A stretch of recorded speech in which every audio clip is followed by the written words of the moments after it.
Welcome to Doctor Ashish Parnani YouTube channel. आज का video है मनी मैनेजमेंट के ऊपर। जी हाँ, आप सबका स्वागत है।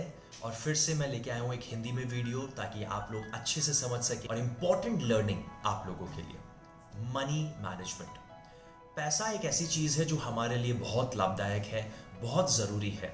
लेकिन मैं आपको बोलना चाहूँगा कि पैसा सब कुछ नहीं है। पैसा बहुत कुछ हो सकता है लेकिन वो सब कुछ नहीं हो सकता। हमेशा इस बात का ध्यान दें। पैसा बहुत ज़रूरी है, जी हाँ, हम सबको चाहिए क्योंकि ये पूरी दुनिया पैसे से ही चलती है। और हम बड़ा हार्ड वर्क करते हैं, मेहनत करते हैं, स्मार्ट वर्क करते हैं, अलग अलग तरीके से पैसा कमाने की, जल्दी से जल्दी पैसा कमाने की।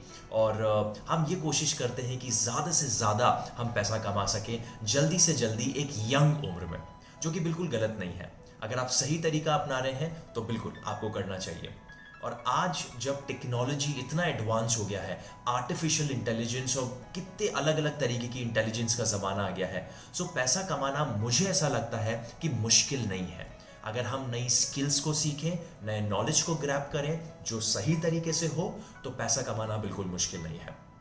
इस वीडियो में मैं आपसे शेयर करूंगा कुछ इंपॉर्टेंट लर्निंग्स जो मैंने अपने जीवन में सीखी और कुछ ऐसे टिप्स जो आपको आपके पैसे को मैनेज करने में सक्सेसफुली मदद कर सकता है।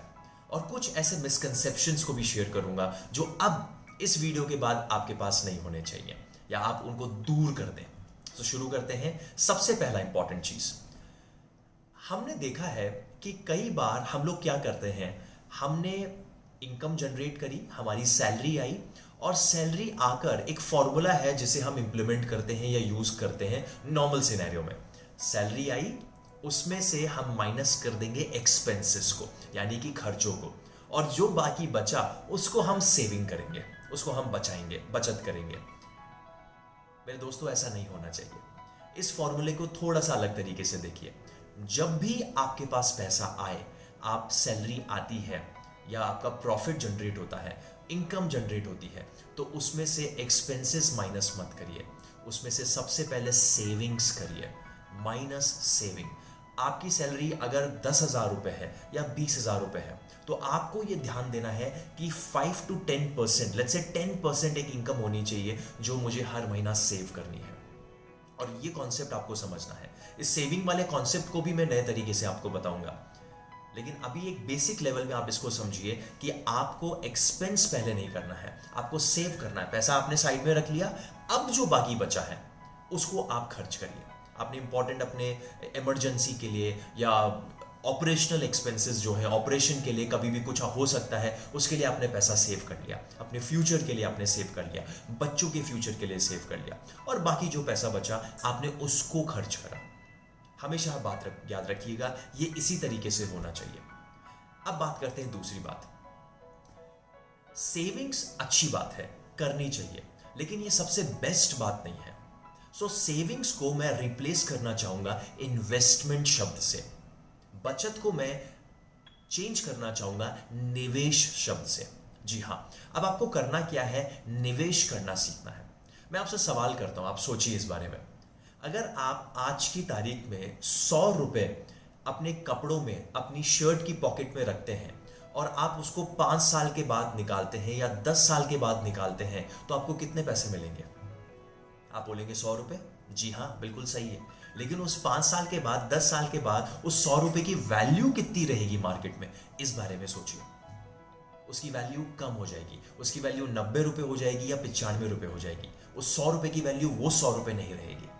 सो मेरा बोलने का मतलब क्या है, आपने उसको सेव करके रखा, लेकिन सेविंग जो है आपको फायदा नहीं देगी। सेविंग सिर्फ सेविंग ही देगी, जो आपने बचाया है वही आपको मिलने वाला है, और लंबे समय तक अगर होगा तो वो आपकी वैल्यू को डिक्रीज करेगी, आपके पैसे के वैल्यू को डिक्रीज करेगी। इसीलिए ये बहुत जरूरी है हम सबके लिए समझना कि हमें इन्वेस्टमेंट करना सीखना है। आप LIC में इन्वेस्ट करें, आप स्टॉक मार्केट में इन्वेस्ट करें, या आप जो है इंडेक्स फंड में इन्वेस्ट करें, म्यूचुअल फंड में इन्वेस्ट करें, RD करवाइए, FD करवाइए, ऐसे इंस्ट्रूमेंट्स में करवाइए जहां पर आपको रिटर्न मिले। तभी हम बोलते हैं रिटर्न ऑन इन्वेस्टमेंट। सेविंग्स का रिटर्न नहीं मिलता है, इन्वेस्टमेंट का रिटर्न मिलता है। और ये बात है जो हम सबको समझनी है। ये बात हमारे मनी मैनेजमेंट के लिए बहुत इंपॉर्टेंट है। मुझे उम्मीद है कि आप इसको सीरियसली लेंगे। तीसरी इंपॉर्टेंट चीज जो मैं आपसे शेयर करना चाहता हूं वो ये कि आजकल मैं देखता हूं कि जो यंग जनरेशन है वो पैसे को लेकर काफी डिस्टर्ब्ड है या डिस्ट्रैक्टेड है। सैलरी उनकी थोड़ी सी होती है लेकिन खर्चा बहुत ज़्यादा होता है। क्यों? क्योंकि उनको घर बैठे बैठे खाना भी ऑर्डर करना है। अब इतने सारे मोबाइल एप्लीकेशन आ गए हैं, बहुत कंपनीज के मोबाइल एप्लीकेशन आ गए और उनको वो डाउनलोड करना है, और जब डाउनलोड होते हैं फ़ोन में तो खरीदने का मन करता है। कभी कपड़े खरीदना है, कभी फ़ोन खरीदना है, कभी शूज़ खरीदना है, लेकिन सैलरी कम होती है। अब करें तो करें क्या? मैं यंग प्रोफेशनल्स को बोलना चाहूँगा, खासकर यूथ को बोलना चाहूँगा कि प्लीज़ ऐसा मत करिए। आपको अपने पैसे को इस्तेमाल करना आना चाहिए, उसको मैनेज करना आना चाहिए, क्योंकि ये बहुत इंपॉर्टेंट रिसोर्स है। कई लोगों के लिए तो ये सबसे इंपॉर्टेंट रिसोर्स है। जी हाँ, बिल्कुल। किस तरह से आप करेंगे? आपको ये ध्यान देना है कि जब भी आपके पास सैलरी आती है या आप बिजनेस करते हैं तो आप मंथली जो भी इनकम जनरेट करते हैं, प्लीज आप अपनी मंथली इनकम से ज्यादा खर्चा ना करें। एग्जाम्पल देना चाहूंगा, मान लीजिए आपकी सैलरी 25,000 रुपये है और आपने एक नया फोन देखा जो 20,000 रुपये का है। अब आप सोचिए, आपकी सैलरी 25,000 है और फोन की कीमत 20,000 है। 80% जो वैल्यू है वो फोन की है, आपकी सैलरी के ऑलमोस्ट इक्वल। आपका मन करेगा, आपने देखा अपने दोस्त के पास वो फ़ोन है, आपका भी मन करेगा लेने के लिए, लेकिन आपको अपने आप से सवाल पूछना है, क्या सच में आपको उस 20,000 के फ़ोन की ज़रूरत है कि नहीं, या सिर्फ आप गेम्स खेलने के लिए या मूवीज़ देखने के लिए या सिर्फ शौक के लिए या सिर्फ दिखावे के लिए आप वो खर्चा करना चाह रहे हैं। ये बहुत ज़रूरी है। आप जितना जल्दी और कितनी कम उम्र में अगर पैसे के वैल्यू को समझेंगे, आगे जाके आपको उतना ही फायदा होने वाला है मेरे दोस्तों। अब आप क्या करेंगे?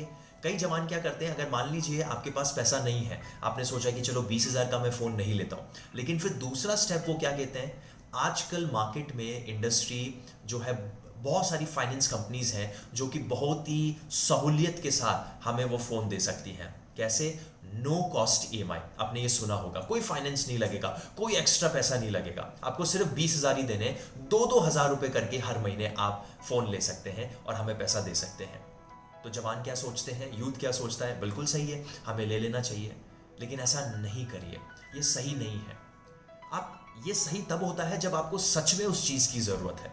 आपके पर्सनल या खासकर प्रोफेशनल लाइफ में, वो वर्क में, वो आपके लिए रिटर्न लेके आएगा, तब आप वो खर्चा कर सकते हैं। तब आपके लिए वो खर्चा भी नहीं है, वो एक तरीके से इन्वेस्टमेंट है। मैंने फ़ोन खरीदा है, लैपटॉप खरीदा है, बहुत सारी चीज़ें खरीदी हैं, लेकिन वो तब जब मैंने सच में पूछा है अपने आप से कि क्या मुझे इस चीज़ की ज़रूरत है या सिर्फ चाहत है। आप अपने लिए सबसे पहले अपनी ज़रूरतों को, चीज़ों को पूरा करेंगे। अगर खासकर आप एक मिडिल क्लास फैमिली से हैं या लोअर मिडिल क्लास या अपर क्लास फैमिली से हैं, उसके बाद आप अपनी चाहतों को पूरा करेंगे अगर आपके पास पैसा है। इस तरह से आप अपने पैसे को मैनेज करेंगे। ये पहला वीडियो था हमारा मनी मैनेजमेंट के ऊपर। मैं कोशिश करूंगा कि हर महीने कुछ एक नई वीडियो को आपके सामने लेके आऊं और कुछ नई टिप्स और स्ट्रैटेजीज आपको पैसा बचाने के लिए और उसको मैनेज करने के लिए सिखाऊं। मुझे उम्मीद है कि आपने कुछ नई बातों को सीखा होगा और आज ही से आप इन बातों को अपने जीवन में अमल करेंगे और इनको इम्प्लीमेंट करेंगे। इस चैनल को सब्सक्राइब करिए, इस वीडियो को जितना हो सके उतना ज़्यादा शेयर करिए ताकि दूसरे लोग भी मनी मैनेजमेंट के बारे में सीख सकें। अगले वीडियो के लिए तब तक बाय बाय।